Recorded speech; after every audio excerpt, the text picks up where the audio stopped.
Okay, I think we're at number 4 in your module. Let's try to solve number 4.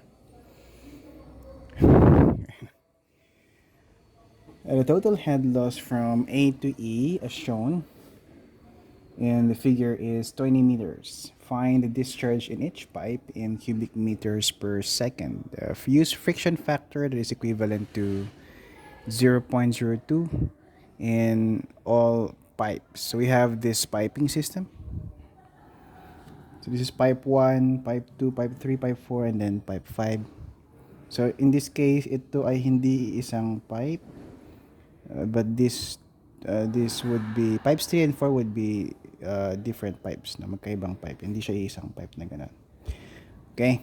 So yung mga, ano ba yung ibang pipe properties are already in the figure. So may length and diameter indicated in the figure. So the total head loss is 20 meters. So we are to solve for the discharge in each pipe. Now let's try to establish the different equations for discharge and head loss. Okay, let's start with discharge, equations ng discharge. So in this case, the discharge in pipe 1, let's say, ito na lang. I hope that is clear in the video. Discharge in pipe 1, Q1 is equal to, so at junction B here, madidivide yung discharge into 2. So may pupunta sa pipe 2, may pupunta sa pipe 3. Okay. So it would be equal to Q2 plus Q3. And that should be equal to discharge at pipe 5 kasi mag-meet ulit yung discharge. So na-divide siya sa pipe 2 and 3 and then mag-meet ulit sa junction D. So mag-combine yung dalawang discharges. And that would give us the discharge at pipe 5, which is basically equal to the discharge in pipe 1. So Q3. So that would be one of our equations for discharge. And pipe 3 and pipe 4 are in series connection. So naka-series yan. So Q3 is also equal to Q4. Okay. The discharge in pipe 3 is also equal to discharge in pipe 4. Hindi lang ba ang kwan natin? I think that would be it. The equations for discharge. Next is the equations for head losses. So yung head loss natin. Okay, so let's try to analyze muna yung connections natin. So pipes 1, 2, and 5 are in series. Naka-series yan. And then yung pipe 2 parallel siya sa pipe 3 and pipe 4. So parallel ito. And 3 and 4 are in series. Naka-series yan. So that the head loss from B, let's start with from B to D na lang. So the head loss from B to D, let's say, B to D ba yun? Yeah. From B to D is equal to the head loss in pipe 2. Or equal din yan sa head loss ng pipe 3 plus head loss ng pipe 4. So that would, since pipes 3 and 4 are in series, so if you combine the head losses of pipes 3 and 4, that should be equal to the head loss in pipe 2, since pipe 2 is in parallel with 3 and 4. Okay, so basically the head loss from B to D is equal to the head loss in pipe 2, also equal din yan sa head loss in pipe 3 and plus head loss in pipe 4. I think there's something wrong in your module. Yung HFB to C, that should be HFB to D. Yung ko lang napansin. So you should change that from instead of head loss or HFB to C, that should be HFB to D na lang. Okay? So that's it. What else? Yung head loss from A to E. The head loss from A to E is equal to the head loss. So remember, ito yan ay series. So head loss in pipe 1 plus head loss in pipe 2 plus head loss in pipe 5. Okay. We can compute it this way, or we can also compute the head loss from A to E by simply adding, since HF2 is also equal to HF3 plus HF4, then we can expand the equation. This HF1 plus HF2, that's HF3 plus HF4 plus HF5. Of course, this equation would be longer. No? That equation would be longer. Okay. So that's it. I think this would be the equations of discharge and head losses. And then this will be our working equation to solve for the discharges in each pipe given the head loss. So ang working equation natin would be ito. Yan. Okay, so since given natin ay yung head loss, total head loss from A to E, then this would be our working equation. Okay? So, let's write it. HF A to E is equal to HF1 plus HF2 plus HF5. Of course, you can use this equation, but this would be longer. No? Longer. More items or terms in the equation. So, HF1 is in terms of Q1, HF2 in terms of Q2, and HF5 of course is in terms of Q5. Okay, we have since given lang naman ito, we have one equation and we have three unknowns here. So we have to formulate more equations to solve for the unknown. So I think the best way we can solve this is to express natin to in terms of one discharge only. Okay?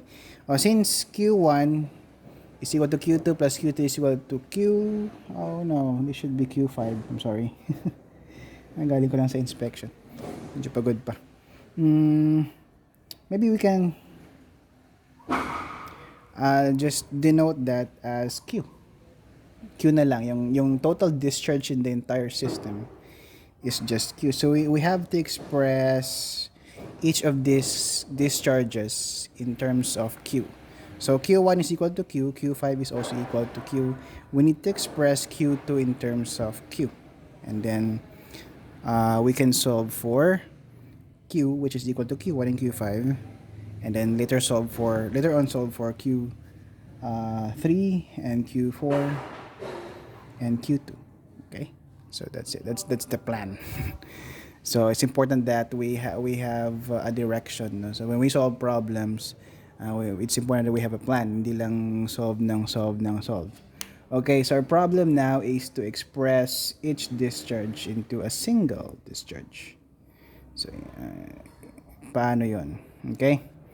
So, okay na tayo dito. HF1. So, siguro isulat natin na, no?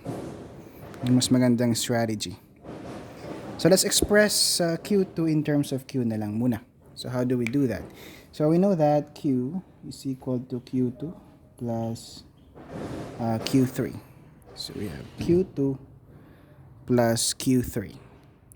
So we have to express, so in this case we need to express, since we are solving for Q in terms of Q2, then we need to express Q3 in terms of Q2. So that later on we can have an expression or an equation that would now relate Q and Q2. And how do we do that? So, paano natin gagawin yun?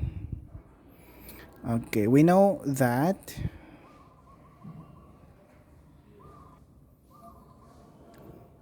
HF equation kanina, ito pala, sorry. HF2 is equal to HF3 plus HF4.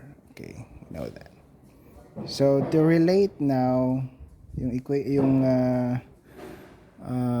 sinasolve natin. So to relate now, yung Q2 or Q4 in terms of Q2. So we need to solve for, we need to use this equation para ma-express natin yung Q2 and Q4 in terms of Q2. Okay? So we know that Q3 is also equal to Q4 since Q3 and Q4 Q3 and Q4 are, or pipes 3 and 4 are parallel. Okay? So this equation can be Q2 plus Q4 also. Okay? So now, how do we express these discharges into a single discharge? Okay, we are going to use this equation, ito.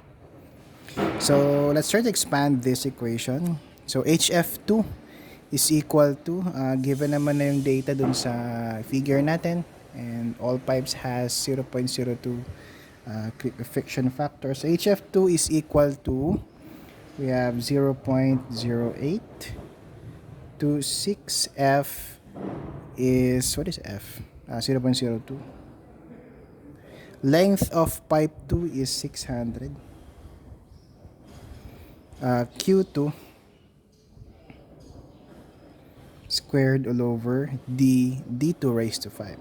D2 is 500 millimeters, or this 0.5 of a meter. Okay. And that should be equal to, so this is HF2, I remember. It's equal to HF3. So expand natin yung HF3. So 0.0826 F02. Length of pipe 3 is 400 meters. Q3 squared all over 4 tuloy. Diameter mo din. All over 0.45 raised to 5. Ito. Diameter niya is 450 millimeters. This is HF3 plus HF4. What is HF4? So this is pipe 4. 0.0826 F is 0.02. Length of pipe 4 is 450 meters times Q3 or Q4, I should say. But since Q4 is equal to Q3, then we can use Q3 so that ang goal kasi natin is to express Q3 in terms of Q2, diba? So parehas lang naman yan, so we can write it here na Q3 din yan. So we have, so divided by diameter of pipe 4 is 0.45 meters raised to 5. So we simplify this equation. I-simplify lang natin. Simplify. Okay, let's try to adjust ni sa umay screen. Ayan, okay. So simplify natin to, we will be arriving with an expression of Q3 in terms of Q2, or an equation that would now relate Q3 and Q2. So we have Q3 is equal to, simplify nyo lang to. I think more detail yung nasa module na solution. So Q3 is equal to 0.65 of Q2. So that's it. Na-set natin yung goal natin is that to express Q3 in terms of Q2. Now we have an expression or an equation that would now relate Q3 and Q2. So we will now use this equation. We're going to use the equation now. Okay, so we have Q is equal to Q2 plus Q3, which is also equal to 0.65 of Q2. Okay, so Q2 then is equal to, so we will be arriving with an expression or an equation that would express Q2 in terms of Q. So we have 0.61 of Q. Okay. So that is 0.61 of Q. Okay, so to remember that Q1 is equal to Q5 and it's also equal to Q, and Q2 is equal to 0.61 of Q. Okay, yan yung substitute natin sa working equation natin na ito, yung na enclosed sa rectangle. Okay, let's do that. That would be a pretty long equation. Let's move to another page.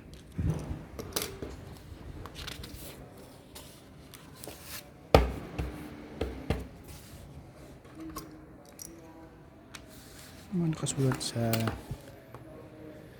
Okay, so let's rewrite na lang. So we know that HF A to E is equal to HF1 plus HF2 plus HF5. Okay, so we know that the total head loss is 20 meters. Dito makikita doon. Is 20 meters yung total head loss. That's equivalent to HF1. So let's try to expand. Solve that yung HF1. It's equivalent to 0.0826. F is 0.02. Length of pipe 1 is 500 times Q1 squared. Now remember, although kasabi ko lang kanina, Q1 is equal to Q5 is equal to Q. So let's say this is Q. Square divided by D1 raised to 5. D1 is 0.6 meters raised to 5. Plus HF2. So what is HF2? That is 0.0826 F 600 times so what is Q2? We have, or remember ulit, Q2 is equal to 0.61 of Q. Okay, so this is 0.61 of Q squared all over D raised to 5. D2 is 0.5.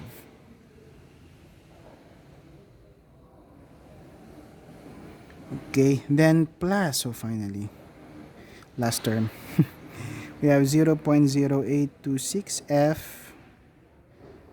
The length is 650. Sana magkasya. Okay, times Q5. Q5, remember this, Q5 is also equal to Q. So let's say this is Q squared. I hope that is clear in the video. Divided by D raised to 5. The diameter is 0.6 meters. D5 raised to 5. Okay. So that's it. So we have one unknown in the equation and that is Q. So ganun yung strategy natin. So we have expressed each head loss in the equation in terms of a single discharge. In this case, we have Q. No? So you can express that in terms of Q2 or Q3 or Q4. No? But I think it would be easier if we express this in terms of Q, which is the discharge in the entire system. So with that, we can now solve for Q. That is equivalent to 0.68 cubic meters per second. And remember, Q is equal to Q1 and Q5. So Q1 is 0.68 cubic meters per second. And that's also equal to Q5. It's 0.68 cubic meters per second. Okay? Next. Nasolve na natin. Ano pa yung mga ibang discharges? Q1. Solve natin yung Q2, Q3, and Q4. So let's solve for ano unahin natin? Q2. So Q2 is 0.61 of Q. So Q2 then is equal to 0.61 of 0.68 cubic meters per second. So we have Q2, 0.41 cubic meters per second. That is Q2. Okay. So remember, kanina, Q3, so na yun. So remember kanina, Q3, so ito, Q3 is equal to 0.65 of Q2. We will use that to solve for Q3. Or you can use any equation kanina para ma-solve yung Q3. So Q3 is equal to 0.65 of Q2. So we have Q3 is equal to 0.65 of 0.41 cubic meters per second. So Q3 is 0.27 cubic meters per second. So that is Q3. And we have also established kanina that Q3 is equal to Q4 since both pipes are parallel. Then Q4 is equal to 0.27 cubic meters per second. So these are the discharges in each pipe. Okay? So that's how we solve for the discharges. Okay. So medyo mahaba yung solution ng problem number 4. Okay, so that's it. So yung next video, yung ibang problems sa ibang video na lang. Okay, that's